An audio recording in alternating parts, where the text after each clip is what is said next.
내가 얼마 정도의 돈을 확실히 가용할 수 있느냐, 내가 어떤 아파트 살 수 있지? 그래서 이 정도가 적당하다는 거죠. 그쵸? 살 수 있는 아파트를 한번 찾아봤습니다. 세위치님, 집을 만약에 산다고 하면은 감당할 수 있는 선에서 제일 좋은 집을 사고 싶잖아요. 제 연봉에 비해서 어느 정도 집을 사는 게 가장 저한테 최고의 선택일까? 가격대를 찾아보고 알아볼 수 있는지 방법이 있는지 궁금해요. 근데 정말 PD님처럼 고민하시는 부분 되게 많더라고요. 그래서 뭐 연봉에 따라서 어떤 아파트 사면 되냐 질문 주셨는데, 저는 그거 월급, 내가 월 받는 월급여, 그거 기준으로 한번 말씀드려볼게요. 그럼 결국에는 뭐 연봉을 환산해서 하시면 되니까, 그쵸? 중요한 게, 저는 이게 연끌하지 않는 게 중요하다고 생각하거든요. 우리가 이제 뭐 대출 뭐 이자하고 원금을 매달 내게 되잖아요. 근데 그게 너무 나한테 부담이 되면 결국 그걸 감당을 못하고, 아무리 내가 좋은 거 갖고 있어도 그거 내가 계속 보유를 하지 못하잖아요. 그쵸? 급하게 팔게 되거나.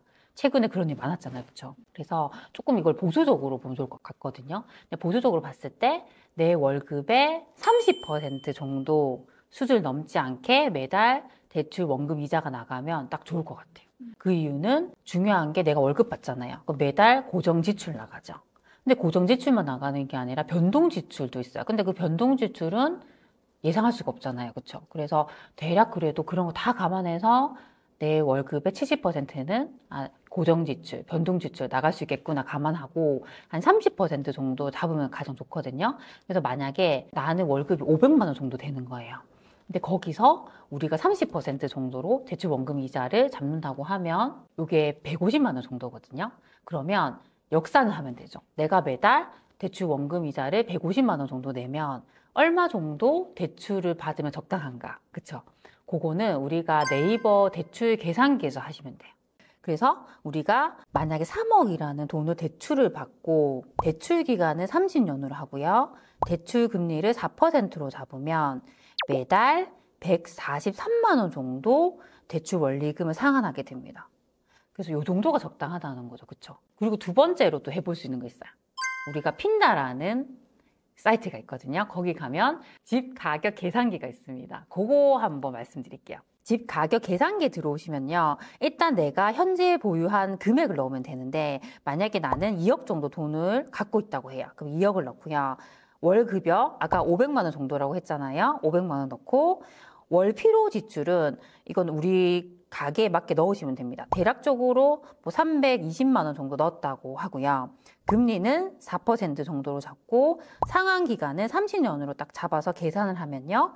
여기 적정 주택 구입 가격이 5억 정도 나옵니다. 그럼 필요 대출 금액은 3억 정도죠. 아까 우리가 네이버 대출 계산기에서 계산한 것과 거의 비슷하게 나왔거든요. 그러면 이분은 3억 정도의 대출이 적당하고 내가 2억 정도 돈을 모았다라고 하면 5억 정도의 집을 살 수 있는 거죠. 그러면 이제 내가 확실하게 가용할 수 있는 돈이 딱 잡혔잖아요.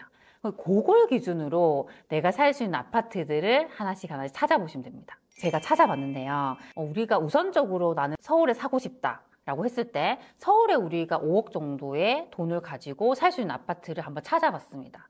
그렇게 봤더니 저희 3호선 라인 있죠? 거기에 서울 서대문구 홍제동 인근에 구축 아파트예요. 여기가 연식이 거의 20년이 넘습니다. 그런 아파트가 5억 정도입니다. 여기 평수는 20평대가 가능하더라고요. 근데 중요한 게, 우리가 서울에 있는 이런 구축 아파트 볼 때는 역과의 거리가 되게 중요하거든요. 근데 이런 구축은 역에서 한 9분 정도면 갈 수 있습니다. 그리고 또 서울인데요. 서울에 이제 성북구에 도남동이 있어요. 여기가 4호선이 지나가고 의신설선이 지나갑니다. 여기 성신여대 입구역이거든요. 여기에 이제 구축 아파트들이 있습니다. 근데 그 구축 아파트가 연식이 여기도 한 20년 이상이 됐어요. 근데 여기가 이제 도보로 한 10분 정도에 걸어갈 수 있습니다. 그런 아파트가 5억 정도에 이제 가능합니다. 그리고 서울시 노원구 중계동 쪽으로 오면요. 7호선이 지나갑니다. 근데 7호선에 중계역이 있어요. 근데 거기 인근에 있는 구축 아파트, 도보 1분 거리에 있는 아파트들이 연식이 여긴 30년이 넘었거든요. 이런 아파트가 이제 5억 정도에 가능합니다. 그래서 서울에서는 이런 소형의 구축 아파트가 5억 정도구나. 그런 것들 우리가 이제 확실히 인지하시는 게 되게 중요합니다. 제가 아까 서울에서 말씀드린 그런 소형 아파트 같은 경우는 연식이 거의 20년, 30년 이상이잖아요. 너무 구축이잖아요. 그래서 나는 조금 상품성을 높이고 싶어라고 했을 때는요. 이제 서울이 아니라 경기도 쪽으로 가셔야 돼요. 그래서 경기도에 보면 고양시 덕양구 원당역 인근 여기 3호선 라인이거든요.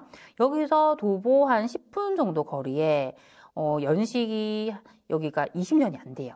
요런 아파트들, 요런 20평대 아파트가 5억 정도에 살 수 있습니다. 그리고 우리가 수원으로 오면요. 수원 건성구 건선동 쪽에 보면 여기가 1호선이 지나갑니다. 여기 세류역 쪽에 요런 아파트들이 연식이 이제 한 10년 정도 됐습니다. 여기 역에서는 도보 한 17분 정도가 돼요. 요런 아파트들이 5억 정도에 우리가 20평대 살 수 있고요. 그리고 수원의 장안구 율전동 쪽으로 오시면요. 여기 이제 1호선이 지나갑니다. 근데 여기에 이제 성균관대역이 있거든요. 여기 한 도보 8분 정도 거리에 되는 아파트가 연식이 10년이 안 돼요. 요런 아파트들이 우리가 20평대를 5억 정도에 또 살 수 있습니다. 그리고 우리가 화성, 오산동의 동탄 이 신도시 쪽에도 5억 정도로 가능한 아파트들이 있습니다. 여기 20평대고요. 여기는 연식이 10년이 안 돼요. 요런 아파트들이 이제 5억 정도에 이제 가능합니다.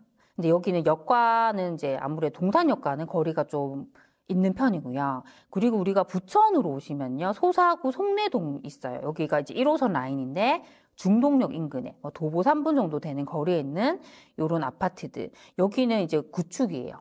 여기 20년 정도 되는 아파트가 지금 5억 정도에 살 수 있고요. 그리고 우리가 안산으로 오시면요. 단원구 원곡동 쪽에 있는 그런 이제 신축이 있어요. 신축인데 여기 20평대. 여기가 4호선 안산역에서 도보 한 11분 정도 거리에 있습니다. 이런 아파트가 5억에 가능합니다. 그리고 이제 시흥시 은행동 쪽으로 오시면요. 서해선 신천역에서 도보 18분에서 20분 정도 되는 거리에 있는 20평대 아파트가 5억 정도에 가능하고요. 마지막으로 김포시 사호동 쪽에 오면 김포 골드라인이 지나가죠. 여기 사호역 쪽에 도보 9분 정도 거리에 있는 아파트. 여기 연식이 10년이 안 되거든요. 요런 아파트들이 이제 5억에 가능합니다. 그래서 일단 중요한 것은 내가 얼마 정도의 돈을 확실히 가용할 수 있느냐. 그걸 딱 정하고요. 그러면 이 돈으로 서울에 산다 했을 때 어느 정도 컨디션 되는 아파트를 살 수 있는지 보시고 조금 더 상품성을 높인다 했을 때는 경기도를 봐야겠죠. 그럼 경기도에서 내가 어떤 아파트 살 수 있지? 그리고 후보를 딱 정해가지고 내 집 마련할 수 있는 곳을 좀 살펴보셨으면 좋겠습니다. 그러면 5억에 갈 수 있는 동네들을 많이 알려주셨는데 혹시 이 중에서 스위치님께서 만약에 산다면 제일 먼저 살펴볼 것 같은 동네 하나만 말씀 주시면 어디 말씀 주실 수 있을 것 같으세요? 일단 딱 하나만 하기 너무 아쉬울 것 같아가지고 2개 정도 제가 정한다고 하면 저는 일단 우선순위는 서울. 서울에서 아까 제가 3호선 라인 말씀드렸죠. 그쪽 아니면 그 성북구 쪽에 보면 4호선 라인이 있죠. 거기가 그래도 역세권이고 아파트들 좀 모여있고 살기 괜찮아요. 그래서 일단 우선순위는 저는 서울. 연식이 좀 오래됐다 하더라도 서울에 우선순위를 두시고 보시면 너무 좋을 것 같습니다. 그래서 오늘은 내 집 마련을 할 때 어떤 식으로 우리가 이제 내 집 마련을 하면 되는지에 대해 좀 말씀드렸거든요. 그래서 가장 중요한 것은 내가 가용할 수 있는 돈을 딱 정하고 그 돈으로 볼 수 있는 지역들을 하나씩 또 살펴보는 거. 그렇게 해서 우리가 보시면 좋을 것 같고요. 만약에 내가 서울이나 경기도에서 내 집 마련한다 했을 때 가장 우선순위는 저는 그래도 서울에 생각합니다. 그래서 서울부터 하나씩 이렇게 내 돈에 맞는 곳을 잘 살펴보셨으면 좋겠습니다. 오늘도 제 영상을 봐주셔서 너무 감사드립니다. 그럼 우리 다음 시간에 만나요. 안녕!